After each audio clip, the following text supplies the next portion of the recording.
Welcome to Sayers and Secrets. Tonight, the stillness of Nero Wolfe's brownstone is broken by an unexpected ring at the door. A lawyer's voice trembling with talk of a family vault unsealed from within. A letter written by the dead and heirs who fear the truth more than the grave itself. Archie Goodwin's wit and Wolfe's unyielding logic plunge us into a world where faith disguises fraud, guilt masquerades as duty, and the past refuses to stay buried. So pour yourself something steady, turn down the lights, and join us as we unlock the riddle of the family vault. It began with a ring that could have been polite if it hadn't repeated itself twice, sharp enough to make Fritz glance at me from the kitchen doorway. Wolfe, of course, was in the office chair, rooted, unmoved, and unwilling to acknowledge any bell under heaven. "I'll get it," I said, because the alternative was unthinkable. The man on the stoop looked as though he'd been polished for the occasion, grey suit, gloves in one hand, the other gripping a slim leather case. "Mr. Nero Wolfe," he said. "I'm expected." "News to me," I told him. "Come in before you crack under the suspense." He followed me in, the air around him faintly metallic, like the inside of a vault that hadn't been opened in years. By the time we hit the office threshold, Wolfe had raised his head half an inch. "Name?" "Caldwell. Philip Caldwell. I represent the family of the late Arthur Renshaw." "Condolences," I said. "Which branch of the family?" "All of them, unfortunately."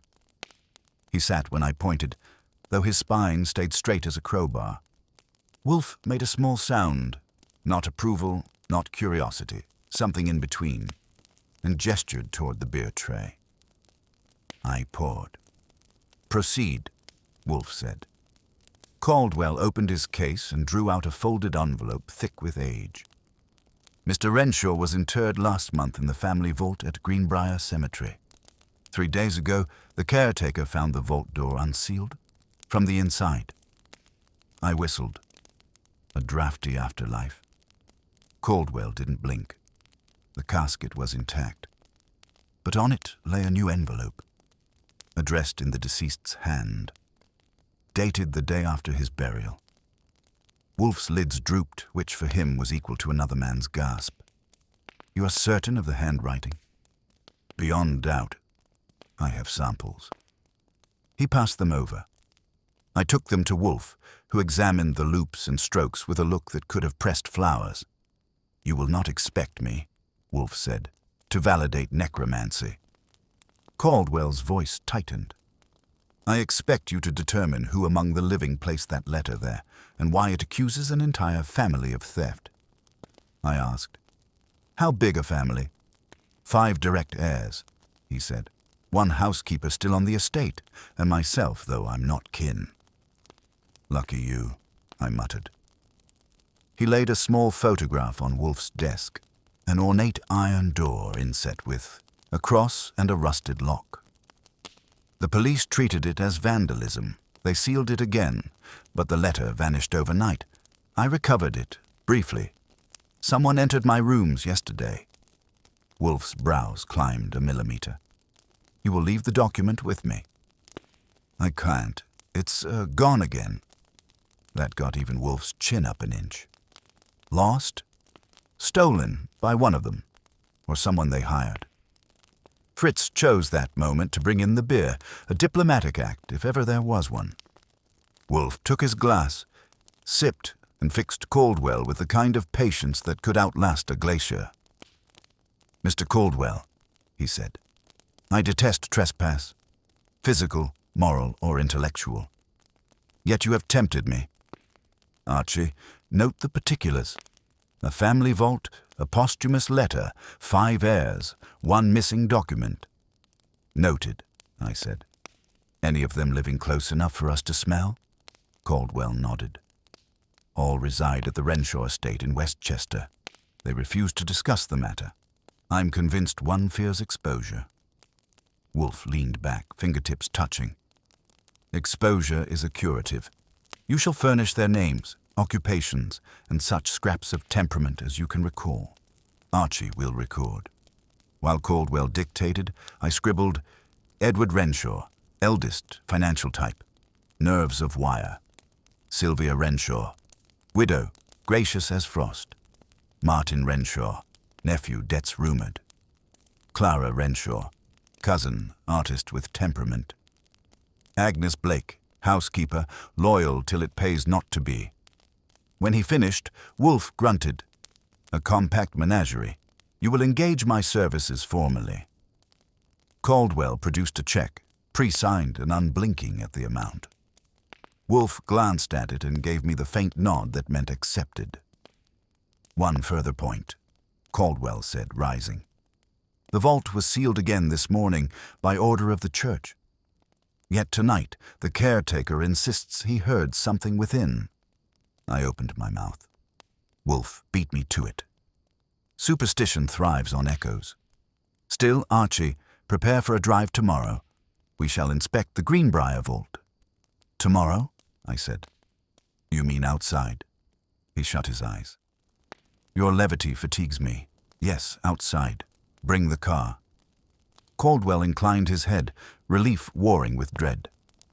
Thank you, Mr. Wolfe. If you uncover anything at all, call me at the Renshaw estate. When the door closed behind him, I turned to Wolfe. That's a new one. The client brings a ghost and leaves with a bill. He sighed. If there is a ghost, Archie, it will be human. They always are. I'll note it in the log, I said, reaching for the notebook. Wolfe didn't answer.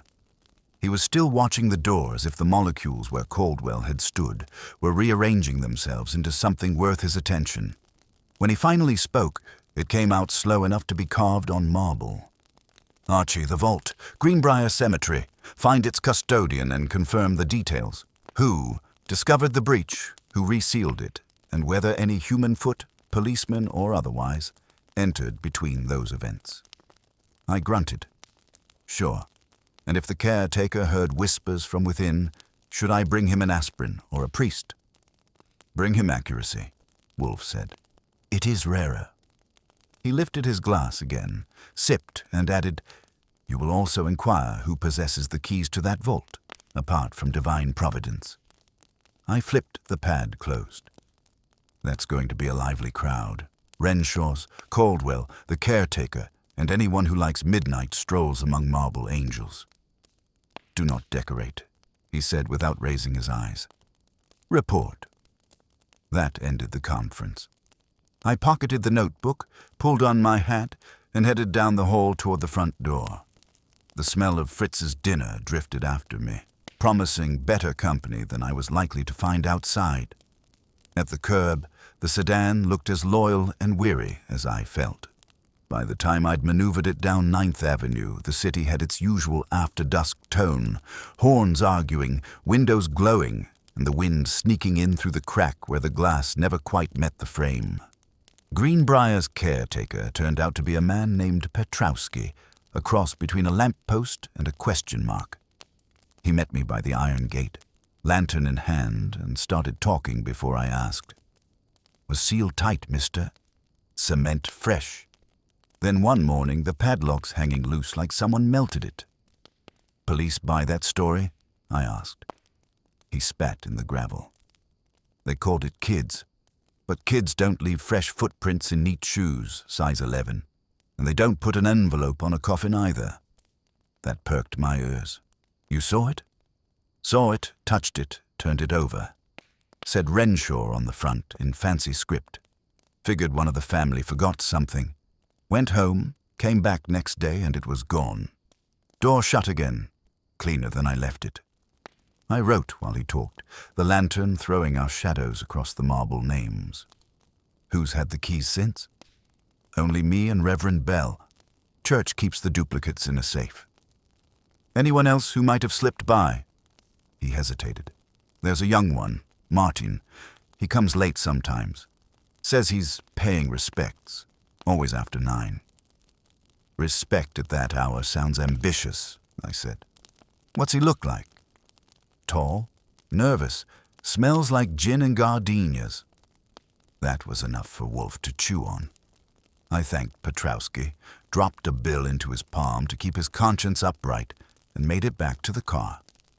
The Renshaw place wasn't far, up a narrow road lined with trees that looked like they'd whisper gossip if you leaned close.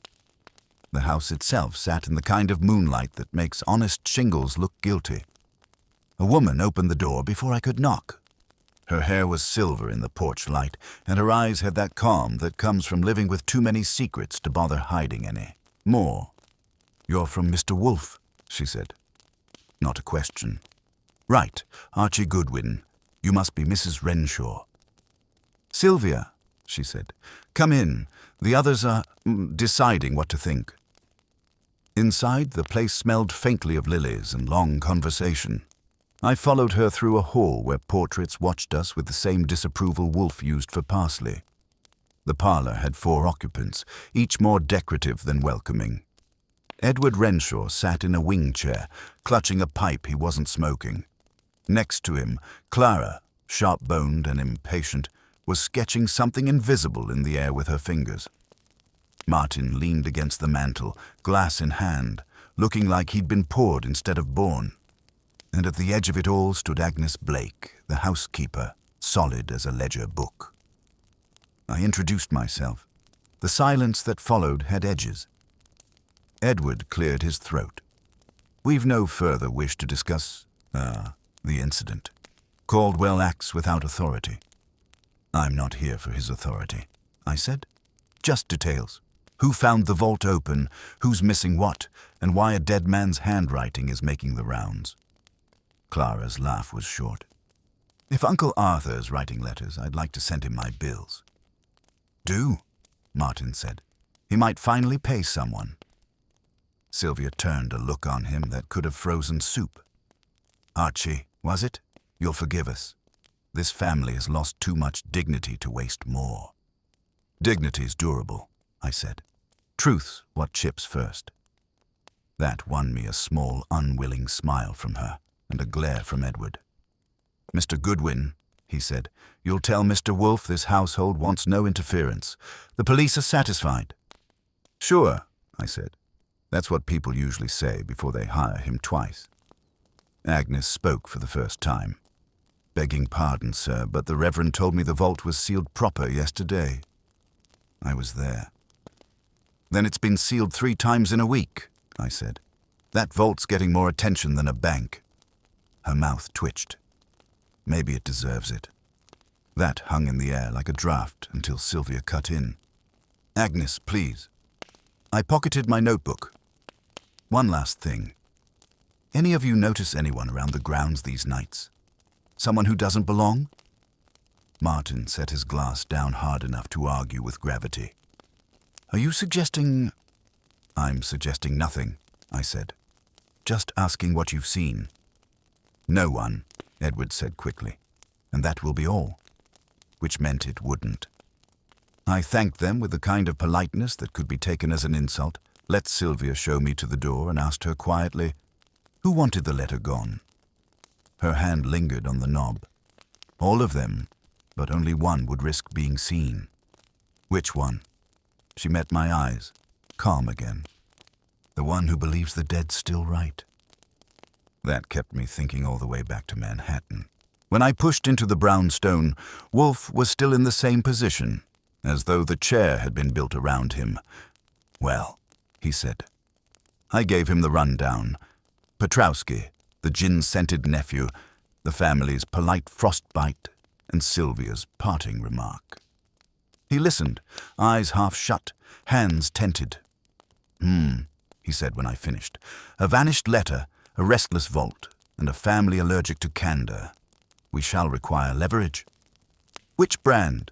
Blackmail or charm?" He ignored that. "Caldwell is not their kinsman, yet he acts with proprietary alarm. Why? Maybe the lawyer in him hates paperwork that moves by itself." "No," Wolfe said. "There is personal stake. Find it. His employment, finances, associations. And tomorrow, bring me Martin Renshaw." "That one's going to slither," I said. "He's built for excuses." "Then Pierce one," Wolfe murmured. preferably with a subpoena. He reached for another beer, signaling the end of dialogue. I headed for the hall, but he added, almost to himself, "A family vault, Archie. The perfect metaphor. Sealed, sanctified, and seldom as empty as it appears." "Fine," I said. "I'll bring you a crowbar and a family tree."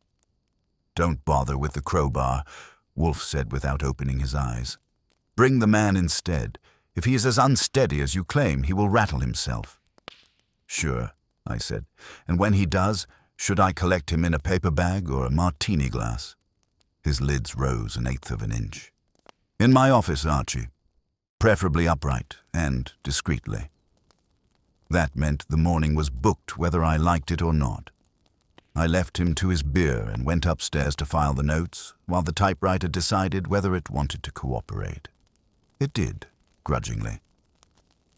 The smell of Fritz's midnight experiment, a stew heavy on herbs and diplomacy, drifted up the stairs while I typed the words Renshaw, family, deceased letter, unknown motive.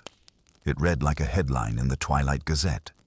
At 10 sharp, the phone gave a short, angry ring. I lifted the receiver. "Nero Wolfe's office. Goodwin talking." The voice that came through sounded dry enough to light a match on. "This is Martin Renshaw. You spoke to my aunt yesterday." "I did," I said, "and I'd be delighted to extend the pleasure to you. Wolfe wants a word." He laughed once. "I'm sure he does. But I don't intend to be a specimen for his collection."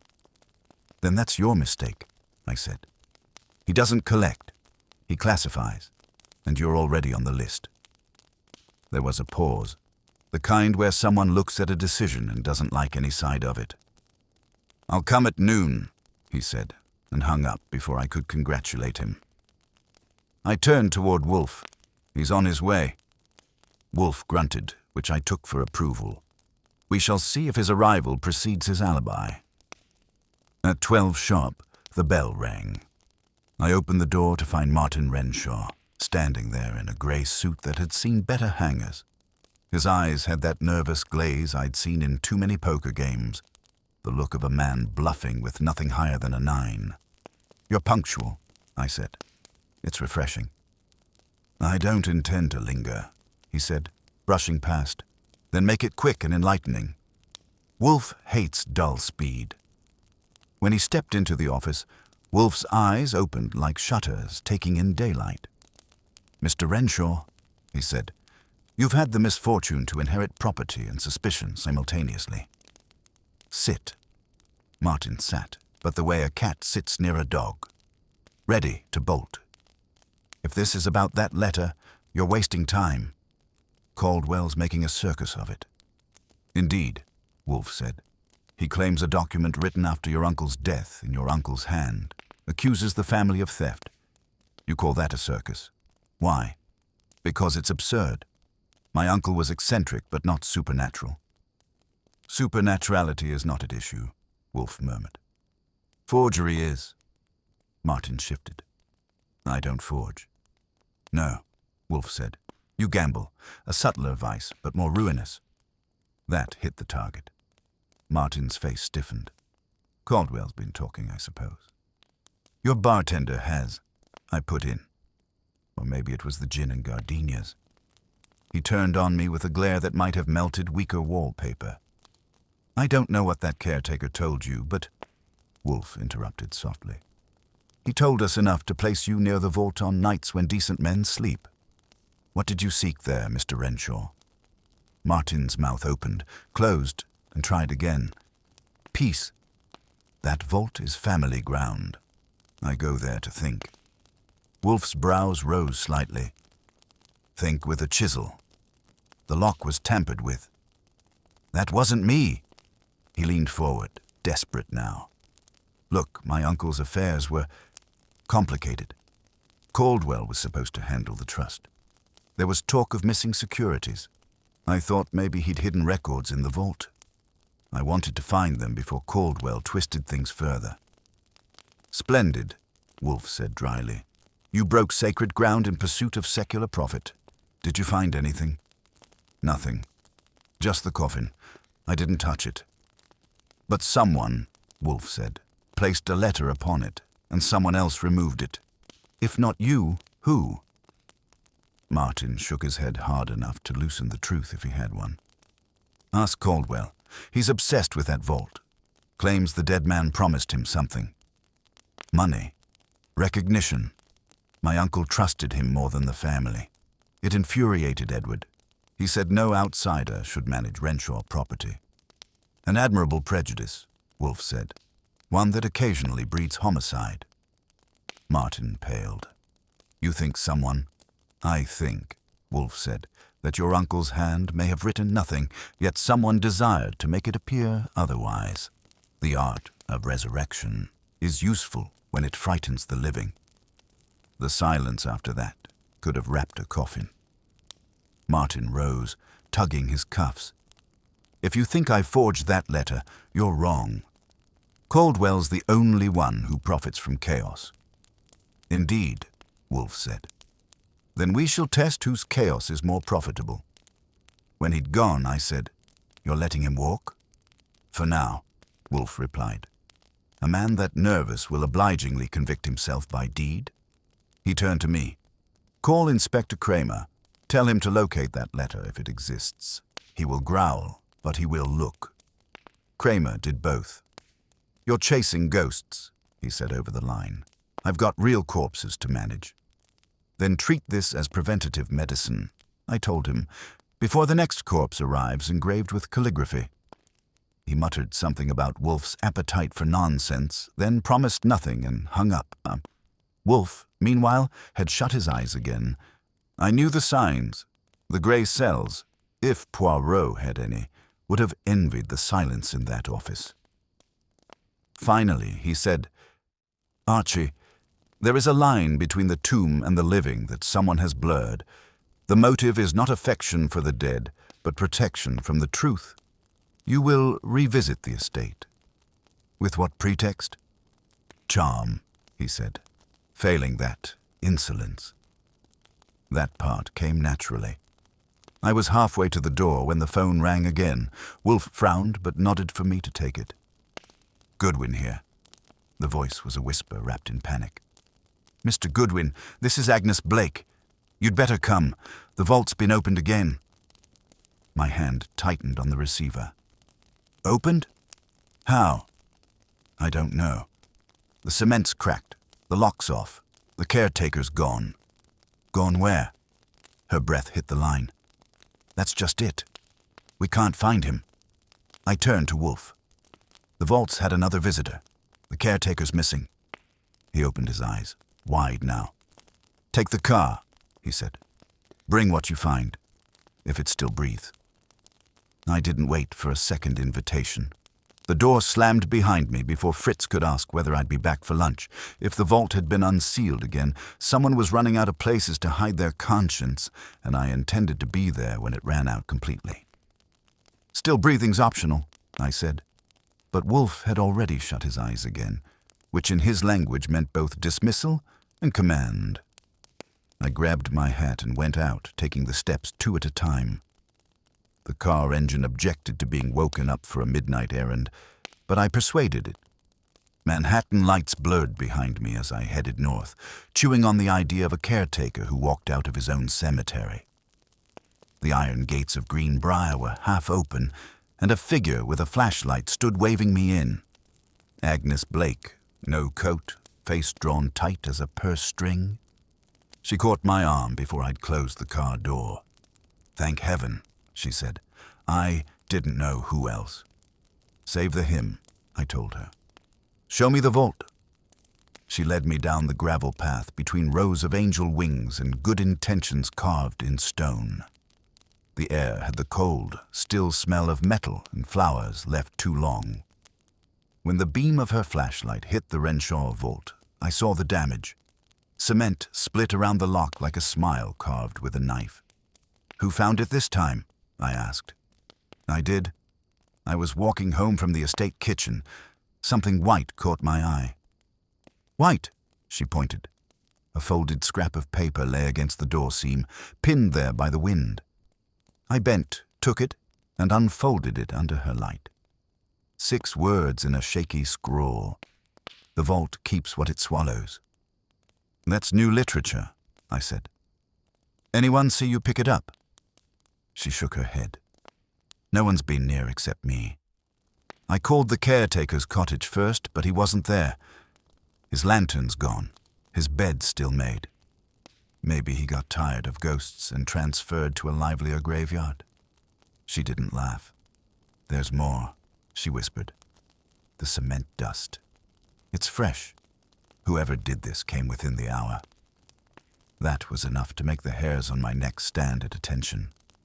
I moved closer to the iron door, ran a finger along the break, and felt damp grit. Still tacky. I leaned in and sniffed. The scent was sharp. Petrol or turpentine. Something chemical.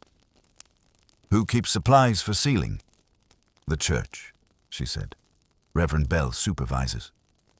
Then he'll love a midnight call. I straightened. Stay here. Keep your flashlight moving. If you hear footsteps that aren't mine, sing out. I can't sing, she muttered, but her chin lifted. I left her there, marched to the caretaker's cottage, and found the door unlocked. The place was small enough to make breathing feel like trespass. Iron bed, table, half-eaten sandwich, and a lantern missing from its hook. On the floor near the cot lay a dark stain. I touched it with a finger, dry, flaking, but the color was unmistakable. Well, Mr. Petrowski, I said softly, if you've gone for a walk, you've left your hemoglobin behind. I stepped outside and nearly collided with a man in a clerical collar and a look that could sour milk. Mr. Goodwin, he said, I was told you were here. You were told fast. Reverend Bell, I assume? Yes. Mrs. Renshaw called me after Miss Blake's message. What's happened?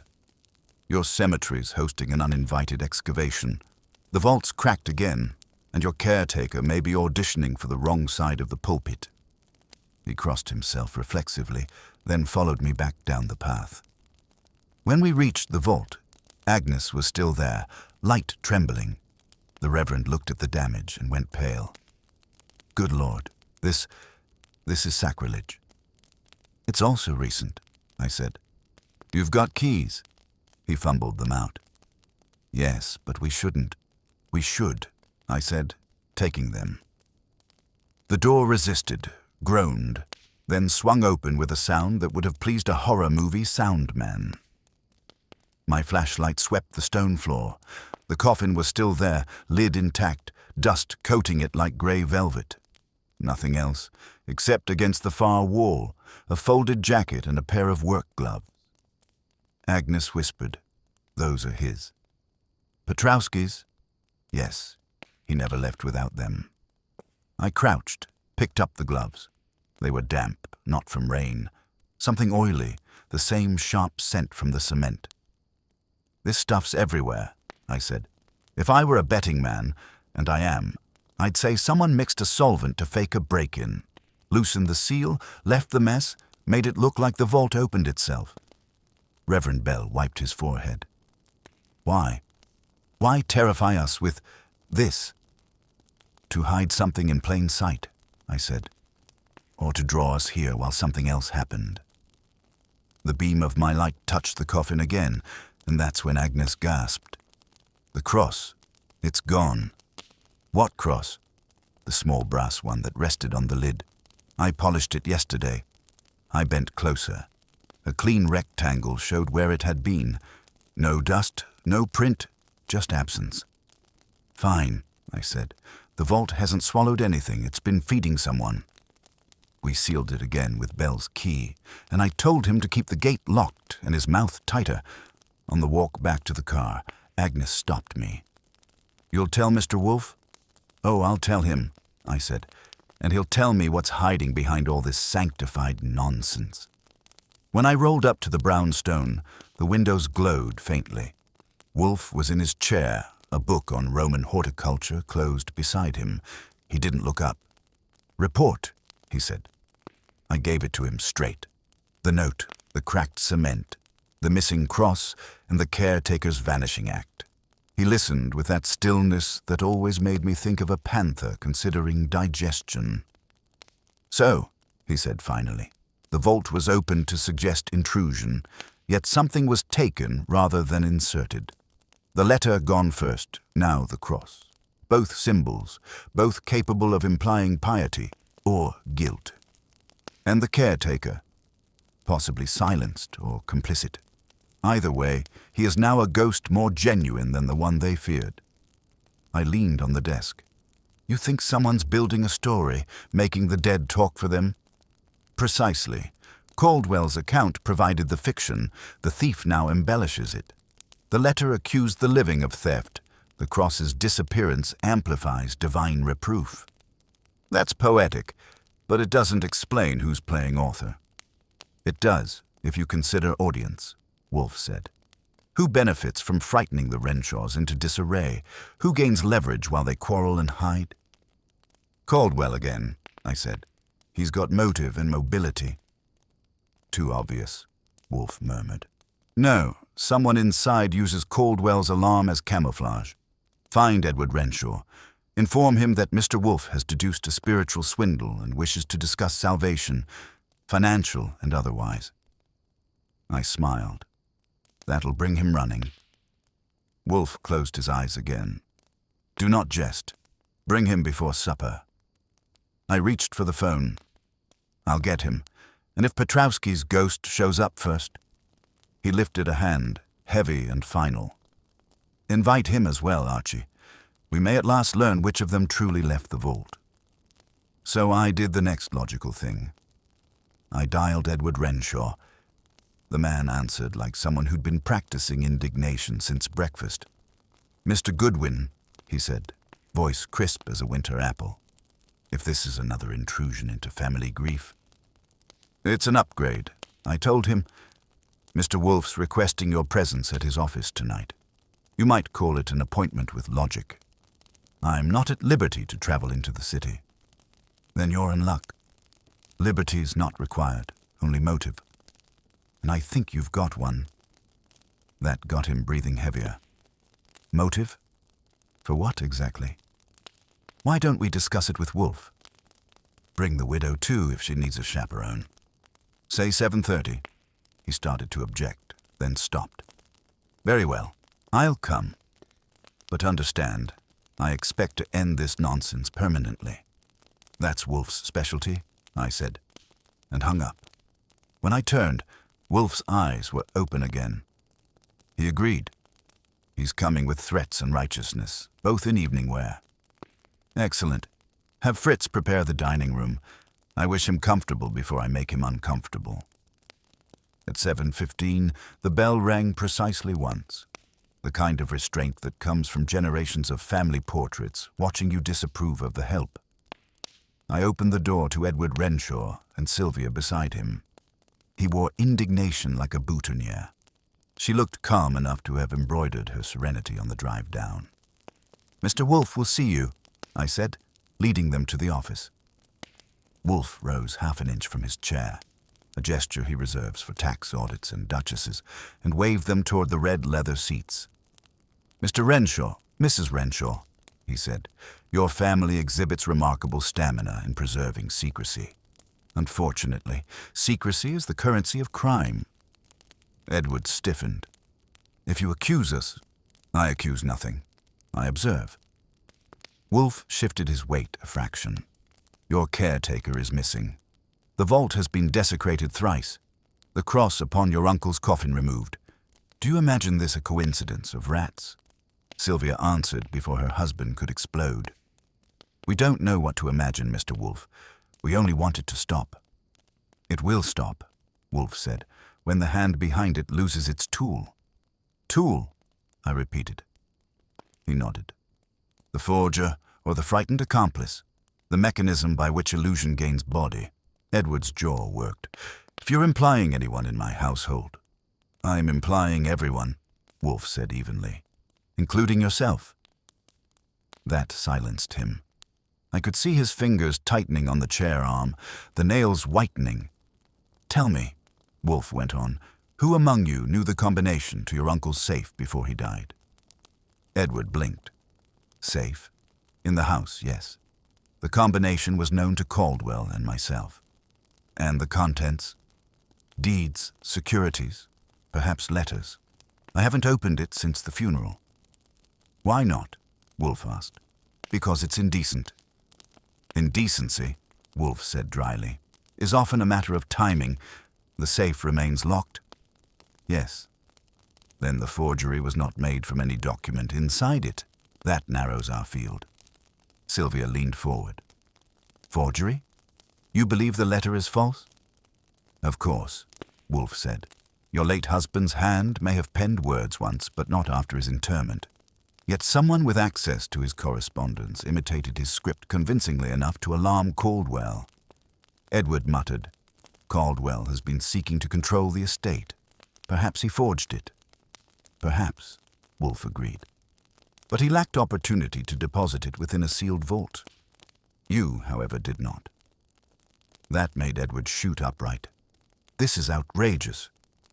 Sit down, Wolfe said without raising his voice. Your indignation is less persuasive than your handwriting might be. Sylvia touched her husband's arm gently. Edward, please. I took that as my cue to fetch the photograph Caldwell had left, the image of the vault door. Wolfe pointed at it. Mr. Goodwin examined this site last night. The cement seal was falsified with solvent, likely turpentine or acetone. Tools from your gardener's shed, Mrs. Renshaw. She hesitated. I suppose so. Agnes tends the flowers. She would know. Indeed, Wolfe said. And yet the scent was strongest on the gloves of the missing caretaker. He was the convenient scapegoat. Edward barked a laugh. So the gardener and the ghost conspired. Preposterous. No, Wolfe said. Human. Predictable. Someone feared Caldwell's persistence and sought to frighten him into silence. A resurrected hand condemning greed. What nobler ghost to invent? Sylvia's eyes moved to her husband, quick and wary. Wolfe saw it. He always does. Mrs. Renshaw, he said softly, you recognize the handwriting, don't you? Her voice was faint. It looked genuine. Because it was copied from letters you kept, Wolfe said. Letters your husband dictated to his solicitor? You have those still? She hesitated again. Yes. Then the forger had access to them, and access to the vault. That limits the field to you, your husband, or the housekeeper. Edward's face flushed dark. Are you accusing my wife of grave robbing? I'm accusing your household of melodrama, Wolfe said. The forgery, the staged desecration, these are theatrical gestures meant to obscure a very pedestrian crime. Theft, Sylvia whispered. The missing securities. Precisely. Caldwell's alarm over the letter was convenient. It allowed the real thief to move freely while suspicion circled elsewhere. When the caretaker stumbled upon the false break, he was removed. Removed? Edward echoed. Silenced, Wolfe said. Permanently, I fear. And his disappearance explained away as panic. Sylvia's hands tightened in her lap. Who needed time, Wolfe said. Who stood most to gain if Caldwell and the police chased phantoms while the estate's documents vanished? Edward swallowed hard. You can't mean... I can, Wolfe said. And do. For a long moment there was only the faint tick of the wall clock. Then Sylvia rose abruptly. I think that's enough. Sit down, Wolfe said. It wasn't loud, but it hit like a hammer. She sat. You both will remain until I send for Inspector Kramer, he continued. Archie, get him. Inform him that the vault mystery now concerns homicide. Edward's voice cracked. Homicide? Yes, Wolfe said, because the caretaker, Petrowski, was not merely frightened away. He was the one man who could testify how the vault's seal was forged and who forged it. He's been removed to ensure silence. You, Mr. Renshaw, will explain where your gardener was this evening. I don't know. You will before midnight, Wolfe said. I headed for the phone. Behind me, the silence was thicker than the carpet. Kramer's voice when I got him was as friendly as sandpaper, but when I mentioned corpse probable and family vault, he changed key. "We'll be there in 20 minutes, he said. "Tell Wolfe to keep his orchids warm." I hung up and turned. Wolfe hadn't moved, except his eyes. Sylvia sat staring at her gloves. Edward looked as if someone had switched off his bones. Wolfe murmured, "Archie, the family vault has one more occupant than it should. I trust the police will find him." "If they don't," I said, "I will." "Excellent. Bring illumination, not rhetoric. We have had enough ghosts." The sound of it was so final you could have signed a death certificate on the syllables.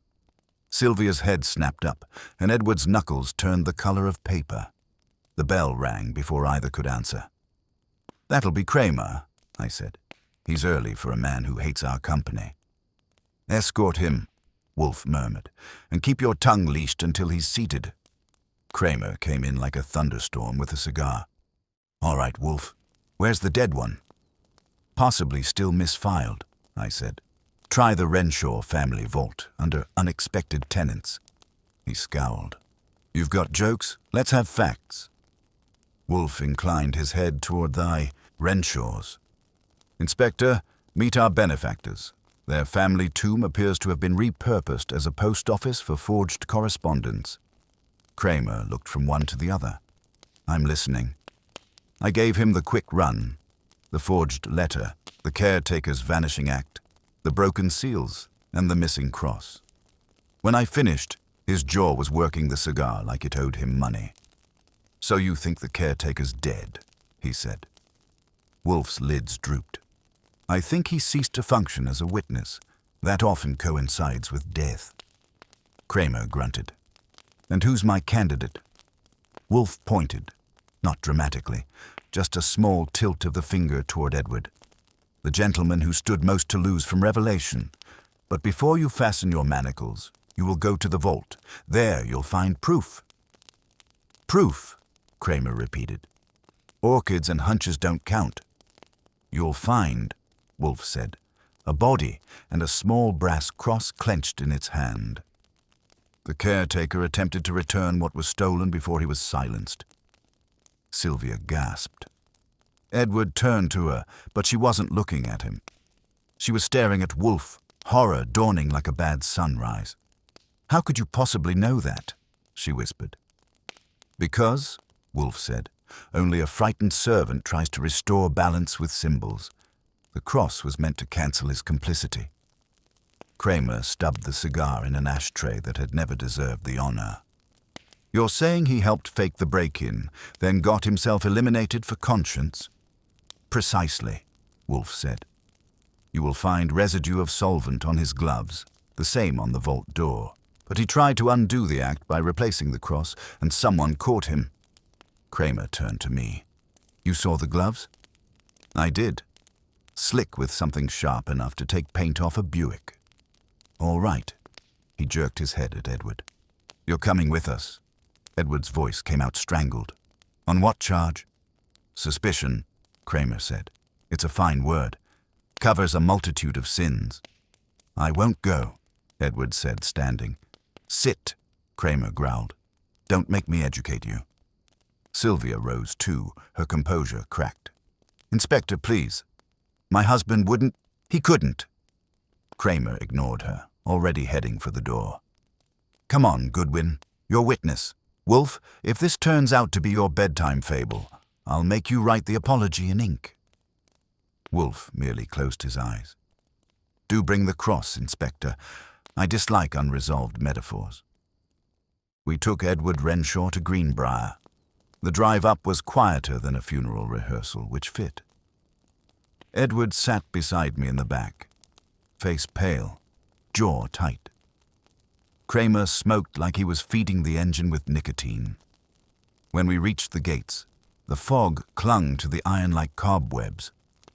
2 patrolmen were waiting with lanterns. The vault door looked worse than before. Cement flaked, lock gone. Kramer pushed it open with his nightstick.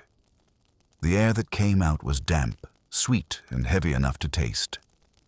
Inside, the lantern light picked out the coffin, and behind it, sprawled on the stone floor, was Petrowski. His eyes were open, staring at the ceiling, one hand frozen around the brass cross. Kramer crouched, took a look, and whistled low. "He's been here a while. Neck's broken." Edward made a choking sound and turned away. Kramer stood. "You called it, Wolfe," he muttered, almost respectfully, though Wolfe wasn't there to gloat. "You called it to the punctuation mark." I bent over the body. The cross gleamed faintly, the edge smudged with something darker. Blood or oil. It could go either way. On the floor beside the body lay a small metal vial, uncapped. I picked it up. "Acetone," I said. "Used to fake the cement crack." Kramer's face hardened. "We'll check the prints. Get him out." The patrolman moved in with a stretcher. Edward stood back, trembling, his dignity leaking like air from a tire. "You satisfied?" he said hoarsely. "Not yet," I told him. "We've still got the why. You can fill that blank." He turned those pale eyes on me, all pride gone. "You think I killed him? I didn't even know he was part of it." "Then who was?" "Caldwell," he spat. "He's the one who started all this madness. Letters, suspicion, the rest of it. He's been circling the estate like a vulture. Caldwell's bright enough not to stage haunting theatrics when money's faster," I said. "You, on the other hand, had both access and motive." "I had nothing," he said. "Nothing except debt and—" He stopped. "And?" He clenched his fists. "And a wife who thinks the family fortune should have died with Arthur." I let that sit there. Kramer's gaze slid toward him, measuring. "That sounds like motive for both of you." Edward sagged. "You're wasting your time. I didn't touch that man." "Ask her." "Count on it," Kramer said. We left the cemetery behind, the fog closing in like a door. Back at the brownstone, Wolfe hadn't moved. When I stepped in, he opened his eyes and said, "Confirmation?" "Confirmed," I said. "Petrowski, neck broken, cross in hand, solvent bottle on the floor." "Excellent," Wolfe murmured. "Inspector Kramer will now congratulate himself on premature success. He's planning to charge Edward." "He may, but the true architect remains at large. A ghost can be clever, Archie, if it wears a living mask." "You mean Sylvia?" "Or Caldwell," Wolfe said. "Both capable, both frightened. The distinction will emerge when fear turns desperate." I sat. "And you plan to help it along?" "Of course," he said, reaching for the bell cord. Fritz appeared as if conjured. "Beer, Fritz, for thought, not celebration." I took out my notebook. "All right, wizard. What's next?" He looked at me with the mild patience of a lion considering a curious mouse. "We shall let grief ferment. Tomorrow morning, call Caldwell. Inform him that the vault yielded evidence of fraud implicating him directly. His response will identify the culprit." "You think he'll confess over the phone?" "No," Wolfe said. "He will run to the one who forged the letter. And that, Archie, will be our quarry. You will follow him." I grinned. Finally, something athletic. "Contain your enthusiasm," he said. "This case requires discretion, not velocity." I stood. "Then I'll move quietly enough to make your orchids proud." He sighed. "Archie, if you must joke, at least be original."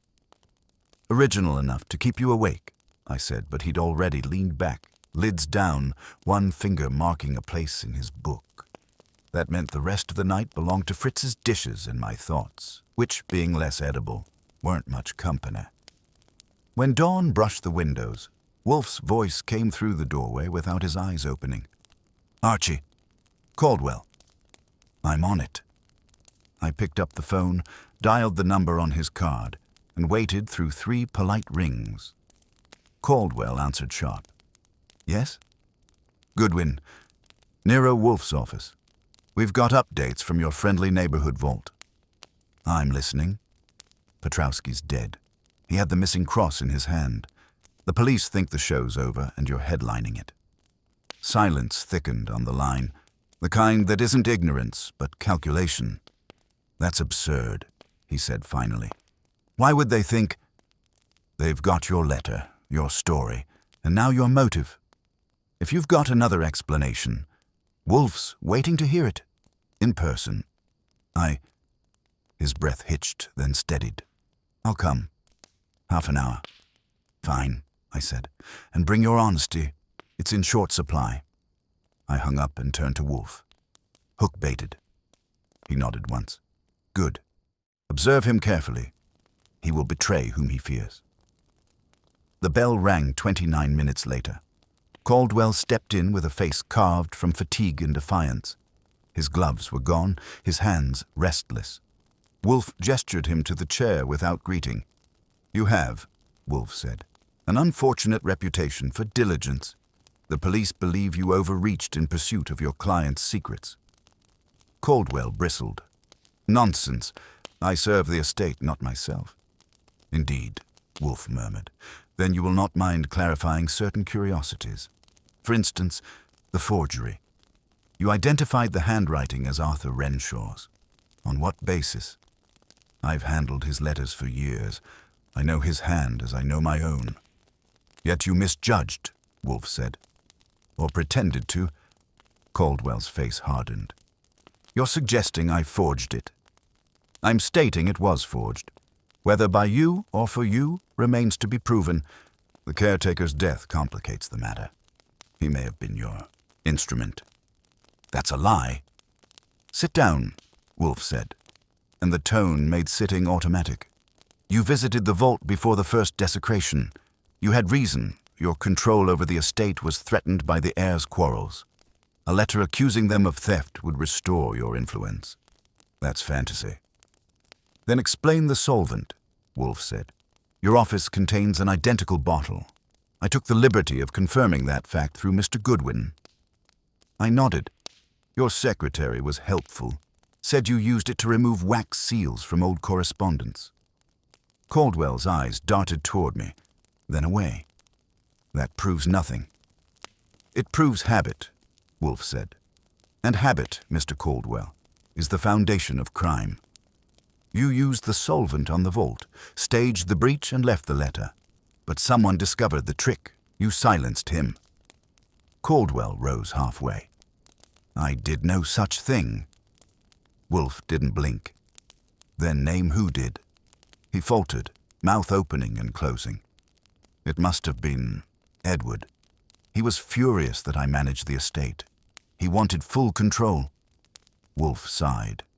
Predictable, yet convenient. You forget, Edward Renshaw was in my office while Petrowski died. Your accusation requires omnipresence. Caldwell stared, lips pale. Then perhaps the wife, Sylvia. She's your confederate, Wolfe said, crisp as a knife edge. The sound that came from him wasn't quite a word, more a breath dragged through disbelief. That's ridiculous. Is it? You visited the estate frequently these past months, well beyond professional necessity. Mrs. Renshaw is persuasive, and you susceptible. She feared exposure of certain transactions. You provided distraction through theatrical haunting. Together, you arranged the vault charade to discredit Edward and secure her hold over the inheritance. Caldwell stood abruptly, face gray. You can't know that. Wolfe's eyes half closed. I can deduce it, but if you prefer confirmation, you may accompany Archie to the Renshaw estate now. Mrs. Renshaw awaits your discretion, though not your loyalty. That landed like a dropped anvil. He sank back into the chair, trembling slightly. She told you. She told no one, Wolfe said. But she will when confronted. Go, Mr. Caldwell. Confession delivered by proxy is less satisfying.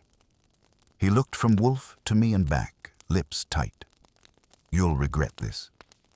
I doubt it, Wolfe said. Outside, Caldwell moved fast enough that I had to match his stride. I kept 2 paces behind, which gave me time to notice the tremor in his shoulders and the way he fumbled his car keys twice before starting the engine. I slid into the passenger seat without asking. He shot me a glance. "You're not coming." "Orders," I said. "Consider me your guardian angel, minus the wings and patience." He drove like a man chased by his own conscience, which made sense. When we reached the Renshaw estate, the house loomed quiet except for the faint hum of a phonograph somewhere inside. Caldwell rang the bell. Agnes opened the door, eyes wide. "Mr. Caldwell." "Mrs. Renshaw's in the study." He brushed past her, and I followed. Sylvia was standing by the window, back straight, hands clasped as if she'd been expecting him and wasn't thrilled about it. "Philip," she said softly, "you shouldn't have come." He shut the door. "They know." Her head turned slightly, enough for me to see the flicker of calculation. "Who?" "Wolfe," he said. "He's sending proof to Kramer." She moved to the desk, fingers trembling just once before she steadied them. "Then it's over." "It doesn't have to be," he said. "We can go, now. There's cash enough. Let them keep their ghosts." She gave a small, bitter laugh. "And live on what? Your law practice? My memories? You fool. You think we could outrun the smell of a grave?" I stepped closer. "You can save the dialogue for the confession. Wolfe already wrote your script." Caldwell turned, his face crumpling into something that wasn't courage. "You don't understand. She planned it. Every step. The letter, the vault, even Petrowski." Her voice cracked like a whip. "Stop!" He didn't. "She said the caretaker would only scare Caldwell. That's me. Into silence, not die. She mixed the solvent. Sylvia reached into the desk drawer, and for 1/2 second I thought she meant a handkerchief. It was a small pistol instead. "Don't move," she said. "Either of you." Caldwell froze, eyes wide. I lifted a hand slowly. "Mrs. Renshaw, put that down. You're about to make Wolfe intolerably smug." "He's already smug," she said, voice shaking but steady on the aim. "I wanted to frighten my husband, not kill anyone. Caldwell panicked. The caretaker fell." "Save it," I said. "You're wasting bullets and breath." She took one step back toward the window, the pistol trembling. Caldwell lunged. I grabbed his arm, too late to stop the shot. The sound cracked through the room. Glass exploded, and the bullet punched daylight instead of flesh. Caldwell collapsed anyway, pure shock, not injury. I was on her before she could fire again, twisting the gun from her hand. She went limp, shoulders sagging. "It wasn't supposed to happen," she whispered. "No," I said. But it did. When Kramer arrived 20 minutes later, Wolfe's timing looked telepathic. Sylvia was calm again, Caldwell silent. Kramer listened, grim-faced, while I gave the outline. "So Wolfe was right again," he said finally. "I hate that," I nodded. "Join the club. Dues are high, benefits low." He turned to Sylvia. "You'll make a statement downtown." She nodded once, eyes dry. "I suppose that's fitting. The vault's full now." Kramer snorted. "Save the poetry. You'll need prose for the arraignment." "Prose, yes," I said, "but make it short. Wolfe charges extra for anyone who turns melodrama into paperwork." Kramer's grunt could have passed for agreement if you didn't know him. He waved a man forward to bag the pistol and another to collect Caldwell, who was still sitting on the floor staring at nothing like he'd misplaced his spine. Sylvia didn't resist when they led her out. She only looked back once, past me, toward the open window, as if the fog outside might still offer an exit. When the house emptied of uniforms, I phoned the brownstone. Fritz answered, crisp as always. "Yes, Mr. Goodwin." "Tell Wolfe his ghosts have names now," I said. "Sylvia and Caldwell. Confession with footnotes." "One moment." The next voice was Wolfe's, deep and unhurried, as if I'd interrupted his digestion instead of solved a case. Explain. I gave it to him in one clean sweep. The gun, the confession, the collapse. He made a sound halfway between a sigh and a period. As expected. Mrs. Renshaw's vanity overreached her restraint. Bring the documents and Mr. Caldwell's statement. Kramer's taking both, I said. Then bring yourself, Wolfe replied, preferably intact. That part was negotiable. When I got back, the brownstone smelled like beef consommé and certainty. Wolfe was already in the office, beer at his elbow, a small smile threading through the beard lines. You've managed again not to die, he said. Commendable.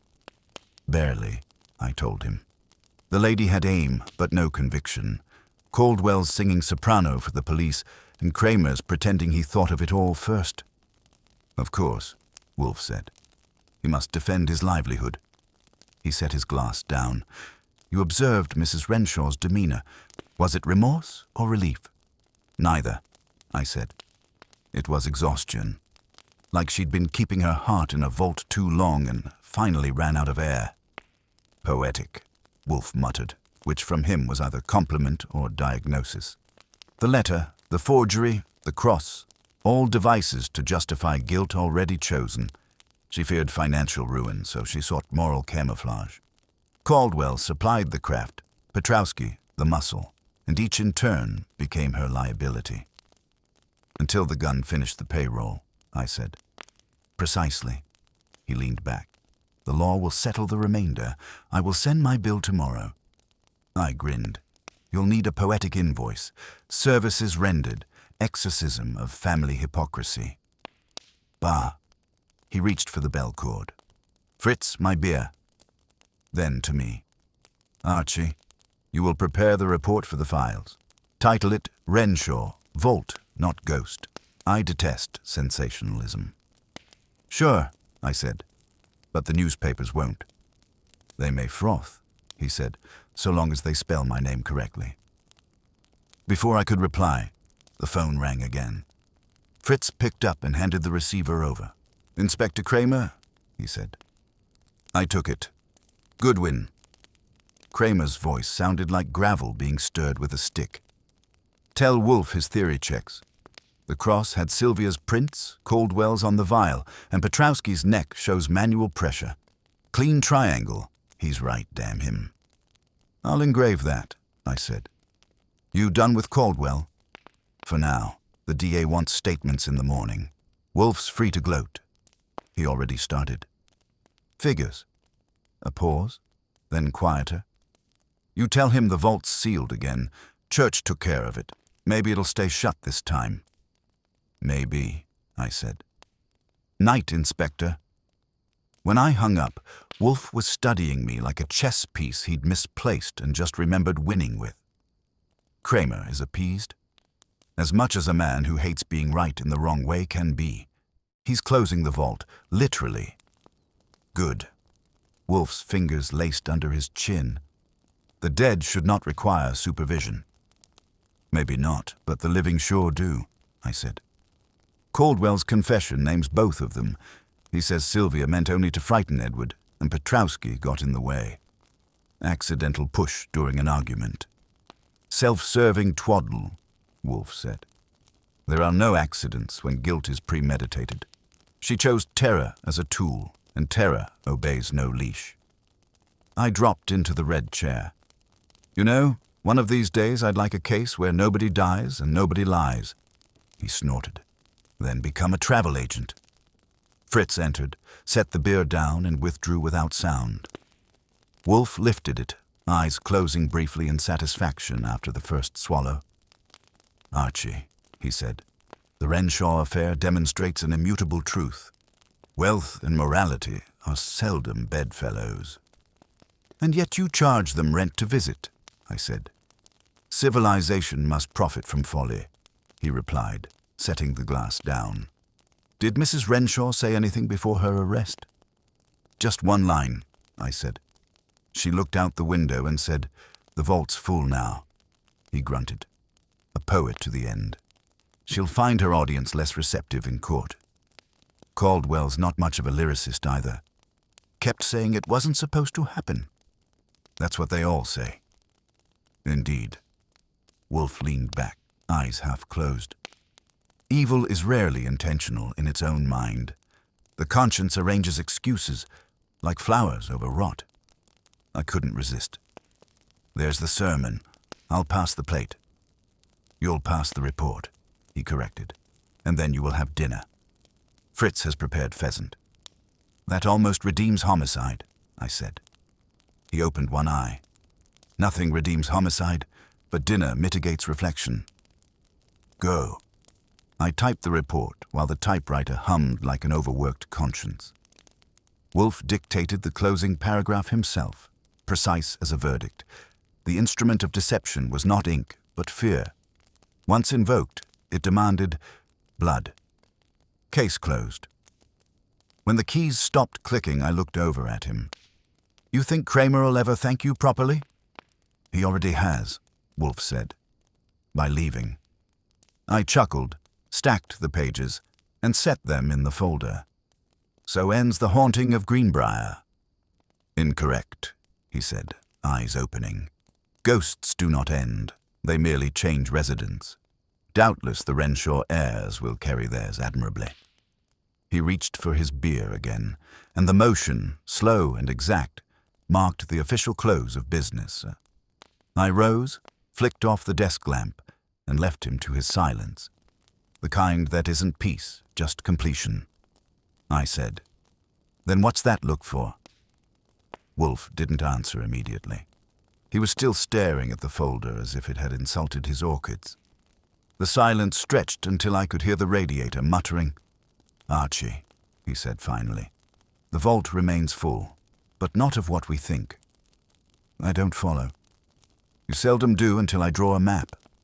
Caldwell's confession was self-protective, yes, but incomplete. He omitted motive. Money alone does not incite a woman like Mrs. Renshaw. Vanity, yes. Fear, yes, but not lucre. She was sitting on more inheritance than guilt could spend. Precisely. So, what frightened her? I frowned. Exposure. She forged a letter, faked a haunting, pushed a man into eternity. Seems like enough fright for one resume. Wolfe shook his head. No, Archie. Those were symptoms, not causes. She was concealing something larger. Such as? Something her husband never knew, but Caldwell did. Something buried not in the vault, but in paper. I leaned forward. You mean the missing securities? Bah, petty theft. I mean correspondence. Recall her reaction when I mentioned the safe. She froze up like Fritz hearing canned soup. Exactly. The safe remains locked, Inspector Kramer, uninterested. Yet I suspect its contents dictate everything that followed. I whistled. And you want me to go dig it out? Discreetly, he said, before the executor seals the estate. Retrieve the letters, if they exist, and return by morning. I stared at him. You're sending me back to the Renshaw place? At this hour? He looked mildly astonished that I'd questioned physics. Yes, you are ambulatory. I'm not. Go. I grabbed my coat, wondering when I'd started confusing loyalty with masochism. The night air outside felt like unwashed metal, cold and sharp. The Renshaw house loomed dark, except for one upstairs window, faintly lit. I slipped around the side path. Kramer's men had left, bless procedural fatigue, and found the library window unlatched. Caldwell's idea of security had been as solid as his ethics. Inside, the air carried a trace of perfume and dust. The safe stood in the corner behind the desk, squat and self-satisfied. I knelt, ran a finger over the dial, smudged with fresh oil. Someone else had tried it, recently. I didn't like the odds. The noise came a second later, a floorboard behind me. I spun, hand instinctively near my pocket, and the flashlight caught the face first, gaunt, pale, eyes wild. Caldwell. He raised both hands as if fending off an accusation. Goodwin, what are you doing here? I was about to ask you that, I said. Wolfe thought you'd be enjoying a state-sponsored bed tonight.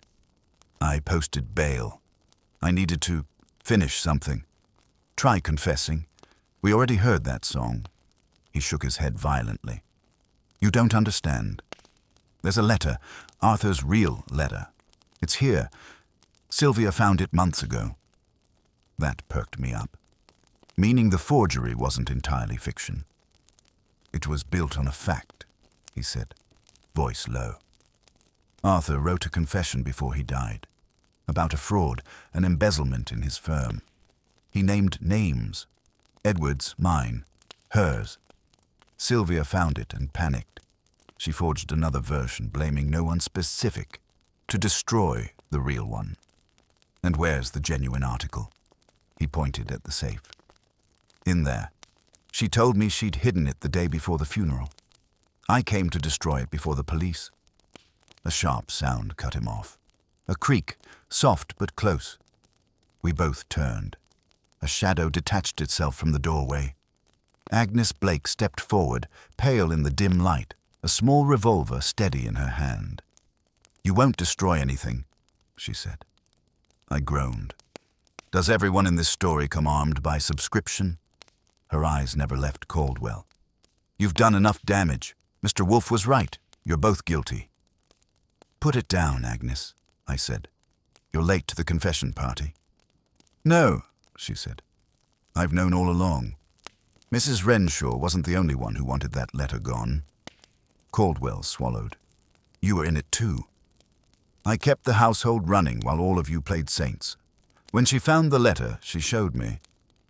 Do you know what it said? That Arthur Renshaw embezzled millions under a charity's name. Money she helped launder. And when Caldwell threatened to expose it, she turned the tables." "Why kill Petrowski?" I asked. Her face twisted. "He found me burying the first forged letter behind the vault. He tried to blackmail me. I panicked." "Well," I said, "you can relax. The panic stage is over. This one's called indictment." Her finger twitched on the trigger and I froze because she wasn't looking at me anymore. She was staring at Caldwell. "You told Wolfe too much," she whispered. Caldwell took a step back. "Agnes, listen." The gun fired once. The sound cracked through the study like lightning through wood. Caldwell slumped against the desk and slid to the floor. I moved fast, catching her wrist before the second shot left the chamber. The gun dropped. She didn't resist. Just stood there, breathing hard, whispering, "It's over." "Yeah," I said, "but not how you rehearsed it." Within 10 minutes, Kramer's car headlights cut through the window, summoned by the call I made with one hand, while keeping the other on Agnes's shoulder. When he came in and saw Caldwell on the floor, his vocabulary expanded impressively. "Every damn time," he said. "Why can't you let me close a case without a sequel?" "You'll have to ask Wolfe," I told him. "He's allergic to loose ends." Kramer eyed Agnes, who stood silent, eyes blank. She admitted. "Chapter and verse," I said. "She and Sylvia cooked the forgery. Petrowski got curious, Caldwell got greedy, and she finished the cleanup." He grunted, signaling his men. "Bag her and him. Wolfe's getting a call whether he likes it or not." When I got back to the brownstone, Wolfe was awake, which meant he'd been right again. "Ah," he said when he saw my face. "Gunfire." "1 round. Caldwell's ticket punched. The housekeeper confessed to everything, with bonus fraud. The safe holds the real letter. Kramer's dancing over it now." "Of course," Wolfe said. "Predictable symmetry." I dropped into the chair. "You could have mentioned the housekeeper sooner." "I suspected, not concluded. Her diction during our brief exchange. Remember the word proper she used about sealing the vault? It betrayed possession, not service. So you let me stroll into an armed confession for confirmation." He closed his eyes. "It confirmed beautifully." "Wonderful," I said. "Next time send a postcard. It's quieter." He reached for his beer. "Archie, Mankind's gravest delusion is that the dead stay buried. Tonight merely proved the metaphor. Maybe so, I said, lighting a cigarette. But at least this one's sealed tight. Until some future fool finds a chisel. He set the glass down with that tiny tap that meant the world had been weighed, measured, and found sufficiently ridiculous. The police will parade, the newspapers will shriek, and civilization will crawl forward an inch. Sit, Archie. I sat. That lecture's free, or should I bill Kramer? Neither. You'll take dictation. Now, you've still got gunpowder in the air. That air, he said, contains conclusion, not combustion. Right. He dictated like he always did, slow enough to make a stenographer pray for retirement. Renshaw affair concluded. Primary instigator deceased, accomplices apprehended, motive established as concealment of financial malfeasance. Secondary observation, criminal vanity continues to outpace reason. When he paused for the next sentence, I said, you could add, assistant nearly perforated again. Unnecessary embroidery. Necessary truth. Phooey. He leaned back, steepling his fingers. You survived, therefore my judgment was sound. That's one way to measure luck. I tore out the page and stacked it. You know, I almost missed Sylvia. She had style, right up to the muzzle flash. Style is wasted on guilt, he said. You're sentimental tonight. Maybe. Or maybe I just like seeing people stay alive long enough to pay our fee. That is sentiment disguised as commerce, a tedious hybrid. Before I could answer, the phone rang. Fritz moved for it, but Wolfe stopped him with a hand. Archie. I picked it up. Goodwin. Kramer's voice growled through static.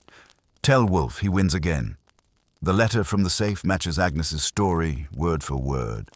Fraud, signatures, everything. DA's ecstatic.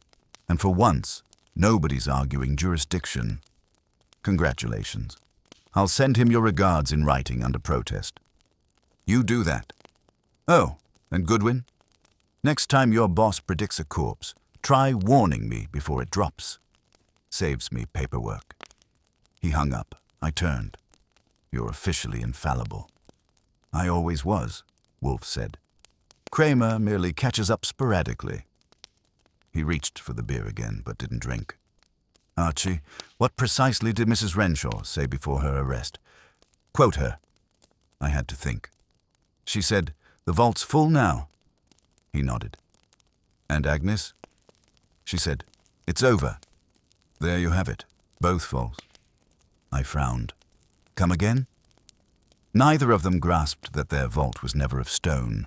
Their secret was the tomb, and it remains full. No confession empties guilt. You should charge by philosophy instead of the hour. He opened one eye. Would you prefer I bill by corpse? I let that pass. So the vault's full, the air's broke, Caldwell cold, Agnes booked, Kramer gloating, and us unpaid. A happy ending. Fritz will prepare chocolate torte. That will suffice. You're easy to please. Hardly. Merely consistent. He finally took the sip he'd been saving. You will send the bill in the morning to the Renshaw estate, care of their executor. Include expenses for gasoline and detergent. You've tracked more dust across the carpet than any murderer I've met. I'll add it to the invoice under forensic residue. He closed his eyes again, satisfied, and the room went quiet except for the radiator's uneven sigh. I should have left it there. Silence, peace, digestion, but curiosity's a bad habit. You really figured it out from that one word. Proper, huh? Language, Archie, is the mirror of mind. The guilty polish it too clean.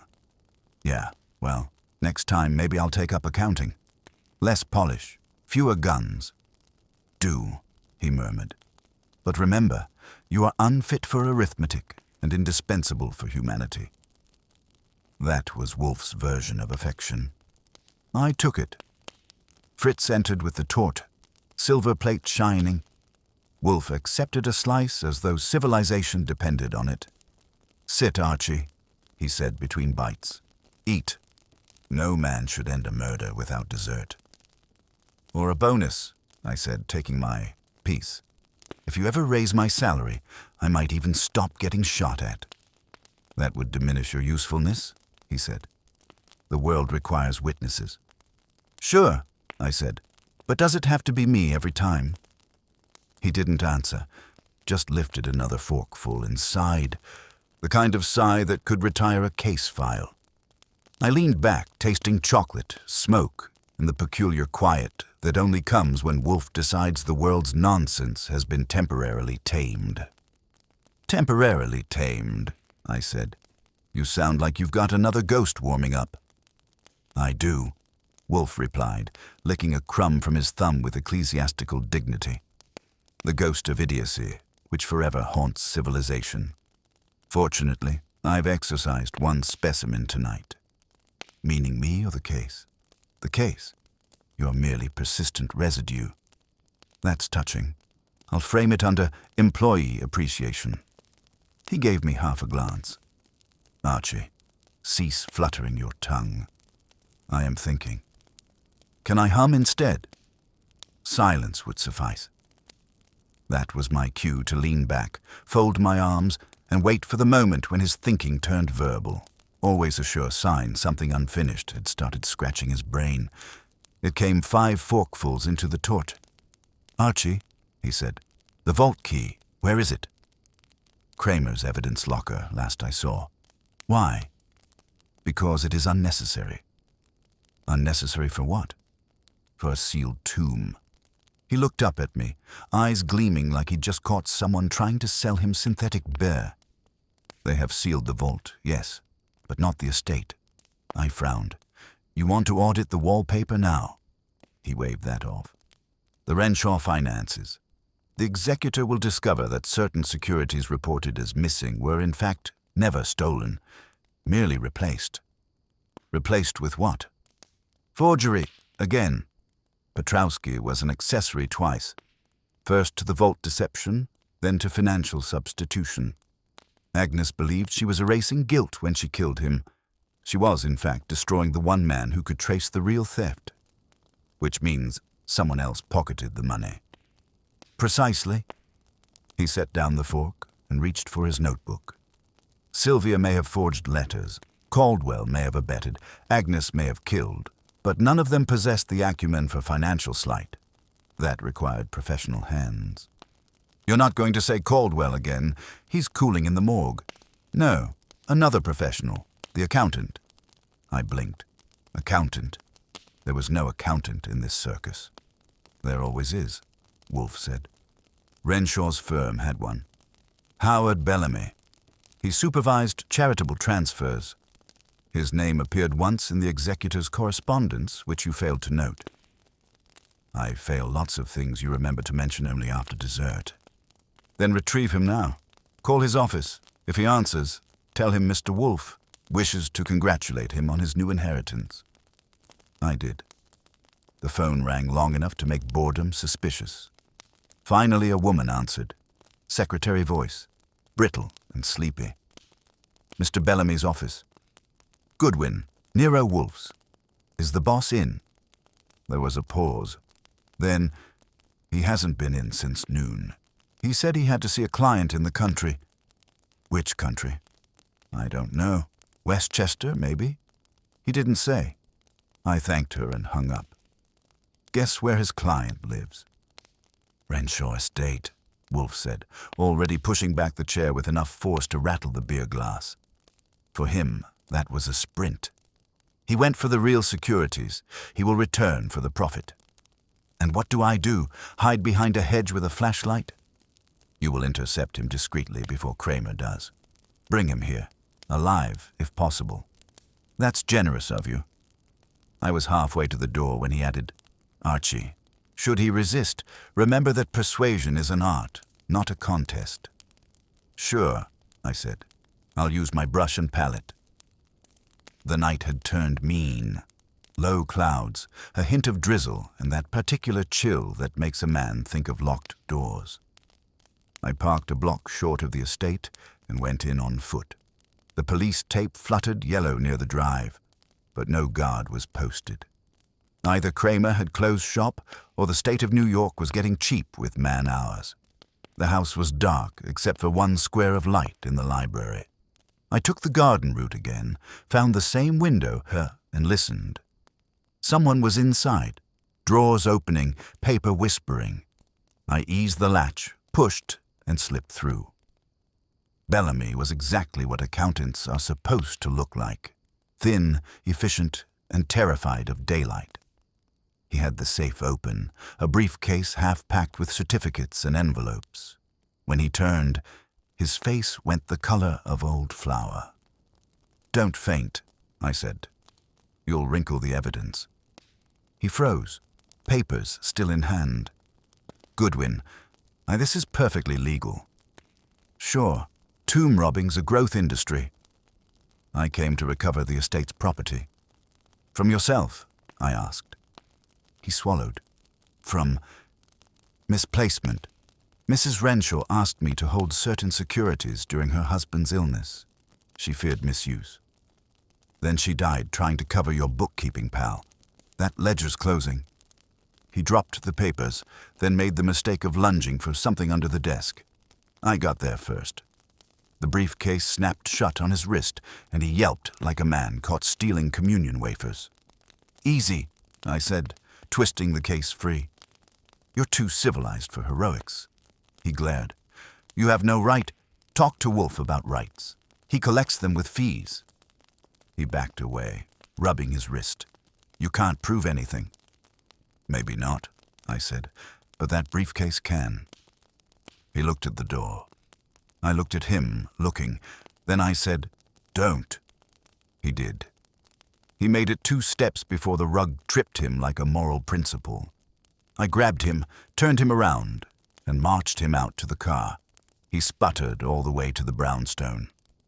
When we entered, Wolfe was in full bloom, awake, alert, and smug enough to light the room without electricity.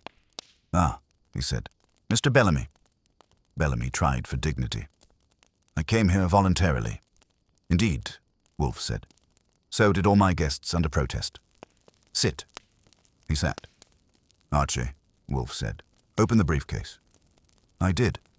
Inside were bonds, certificates, and one slim blue envelope. Wolfe extended a finger. "That." I handed it over. He unfolded it, read a line, and smiled. A real one, the kind that could have made the devil request notes. "As anticipated, Mr. Bellamy, your arithmetic has exceeded your courage. This is the original confession, amended in your hand." Bellamy's voice cracked. "No," she dictated. "Do not insult yourself," Wolfe said. "Mrs. Renshaw dictated nothing but ruin. You forged the confession naming her husband, then extorted her silence. When the pretense collapsed, you came for the remaining loot. It was a tidy scheme until greed required a second trip." Bellamy sagged. "You can't prove forgery." "I can," Wolfe said, "by showing this to Kramer and by letting you tremble through an hour of interrogation. The result will be identical. You will confess, because accountants, like numbers, do not thrive on uncertainty." He pressed the bell cord. "Fritz, phone Inspector Kramer. Tell him the Renshaw vault has one more ghost, and this one breathes." Bellamy groaned. I grinned. "You really should have stuck to ledgers," I told him. "They balance easier than murder." I said, but Wolfe was already talking into the air as if Bellamy's pulse rate didn't matter. "Archie, return the briefcase to the desk. I dislike clutter while concluding." I set it down. Bellamy's eyes followed it like it was his last meal. Wolfe leaned back, fingers forming the steeple that means judgment is on the clock. "Mr. Bellamy," he said, "you possess 2 virtues rare in your profession, imagination and cowardice. The first conceived the fraud, the second ensured its collapse." Bellamy tried a weak smile. "You talk like you were there." "In a sense, I was," Wolfe said. "You see, human pattern is monotonous. You used your position as accountant to siphon funds from the charity your employer managed, concealing the theft behind complex entries. Arthur Renshaw discovered it too late. He drafted a confession, perhaps to spare his wife's name or your ruin, but his conscience failed him before his signature hardened. He died. You intercepted the paper. Bellamy's fingers twitched. I didn't. You did, Wolfe said, serene as granite. You visited the house under the pretext of finalizing accounts. You removed the letter and substituted an innocuous memorandum. But Mrs. Renshaw, cleverer than her husband, found the duplicate and sensed rot. She confronted you, and you threatened exposure unless she cooperated. You needed her silence until you could dispose of the evidence. Thus began your collaboration, blackmail disguised as counsel. I said, and when she panicked, you got creative with ghosts. Precisely, Wolfe murmured. She wished to frighten her husband into discrediting Caldwell, whom she imagined complicit. You exploited her superstition, the forged posthumous letter, the opened vault, all to focus suspicion elsewhere while you secured the securities. Bellamy's jaw tightened. You can't prove intent. Intent, Wolfe said, is written in consequence. You retrieved funds today, those same securities recorded missing months ago. The dates align. The ink on that envelope matches your office stock, and the safe's combination. Only the estate accountant possessed it. Your competence betrays you. I added, you also left your fingerprints on a broken conscience, otherwise known as a dead caretaker. Bellamy shot me a look sharp enough to shave. That was Agnes. I never... Wolfe said softly. Blame the servant. A reflexive snobbery. But no, Mr. Bellamy. Agnes killed under panic, yes, but panic you designed. You told her Petrowski threatened to expose the vault deception, and she obliged by silencing him. That makes you her principal, not her victim. Bellamy's mouth opened, then shut like a drawer finding its slot. You returned tonight, Wolfe went on, to retrieve what you feared she had confessed. But your arithmetic miscounted. You forgot Nero Wolfe. He turned slightly toward me. Archie, our friend is beginning to wilt. Offer him a chair before he collapses. He's already in one, I said. Gravity's working overtime. Bellamy slumped back. You think you understand everything? I rarely think, Wolfe said. I know or I do not. In this case, I know. You will confess within the hour. Inspector Kramer will confirm handwriting, motive, and material gain. A tidy equation. The surplus is your guilt. Bellamy's voice cracked. I was owed. Renshaw cheated me, cut me out of the trust. He preached morality while pocketing funds himself. I only took what balanced the scale. Wolfe's eyes barely moved. Men always claim theft as justice. You mistook envy for equity. He deserved exposure, and so you arranged it by imitation of divinity. The dead speak, the vault breathes, sin condemns sin.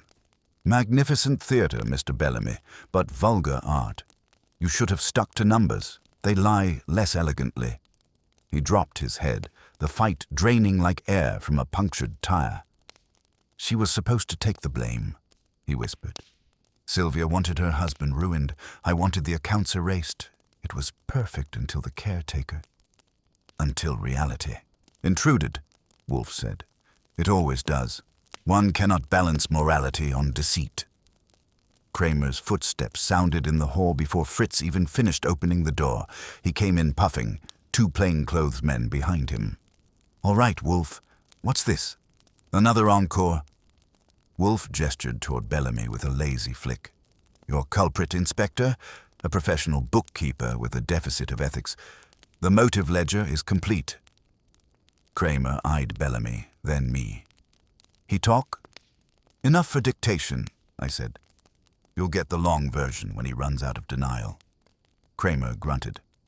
That'll do. He motioned his men. All right, pencil pusher, up. Bellamy rose, but turned to Wolfe, pale and shaky. You'll never understand. You sit there judging people like figures on a chart. Wolfe looked at him with that infuriating calm that could outstare gravity. You're wrong. I understand entirely. You mistook intellect for virtue. The world is littered with such errors. They let him out. The door closed. The silence that followed had the texture of clean arithmetic. Wolfe exhaled, deep and satisfied. There. The vault is empty at last, I said. Empty except for Kramer's temper. He'll be chewing the doorknob on the way down. He may, Wolfe said, but his report will praise my clairvoyance, if only inwardly. Want me to frame that too? No, he said. Frame nothing. Forget this case. That's easy for you. You didn't crawl through hedges. He smiled faintly. You chose locomotion as vocation. I chose contemplation. Both have hazards. I poured him another beer, because that's the only truce that works. He took it, lifted it slightly, then spoke as though dictating to the room. Archie. Man forever seeks to bury his wrongs, in graves, in vaults, in words. Yet corruption seeps. It stains even the stone. The only true confinement is acknowledgement. Nice, I said. You want me to embroider that on a napkin for the next killer? He ignored me. This affair was not about greed. It was about fear. Fear of daylight. Every thief believes darkness will keep him safe until it blinds him. Maybe so, I said. But daylight's not cheap either. You just billed $1,200 for it. He gave a short rumble. Might have been a laugh. Then civilization profits again. Adequate. He leaned back, eyes half closed, the way they do when the machinery winds down. I stood, stretched, and flicked off the desk lamp. Well, I said, so ends another sermon with body count. Next time, let's try one without the corpses. That, Wolfe murmured, would require an alteration of mankind. Then I'll settle for a night off. He didn't open his eyes. Granted. But be punctual tomorrow. Civilization will relapse. Sure, I said, heading for the door. I'll bring a flashlight for the relapse.